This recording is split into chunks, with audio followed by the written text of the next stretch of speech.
Welcome to our channel. Today we how to register your business with Eventive, full guide step by step clearly. To register your business with Eventive, begin by visiting their website at www.eventive.org. Once on the homepage, locate the Get Started button and click on it. You will be directed to the registration page. Here, you'll find an option to create an account. Click on Sign Up to initiate the process. Input your email address and choose a secure password. After entering your details, click on the Create Account button.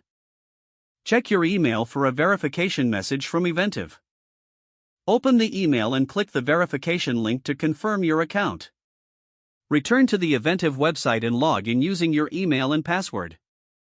Once logged in, navigate to the Business Registrations section. Fill out the required information about your business, including the name, address, and contact details. Make sure to select the type of business you are registering. Provide any additional information requested, such as tax identification numbers or business licenses.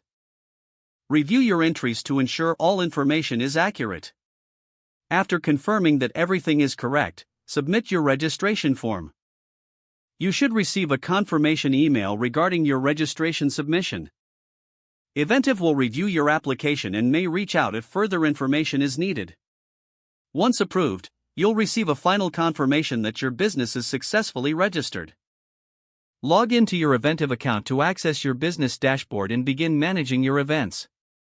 If the page does not load, refresh the browser or try again in a private or incognito window. Make sure you are using the correct email address, then retype it carefully to avoid small typos.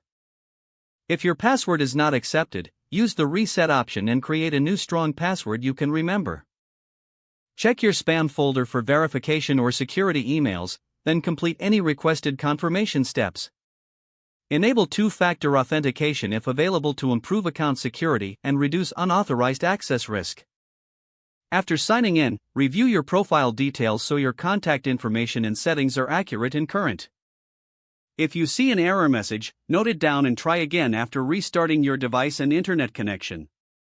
Log out when you finish, especially on shared devices, to keep your account and payment information secure. Don't forget to like this video and subscribe to our channel for more step-by-step tech guides.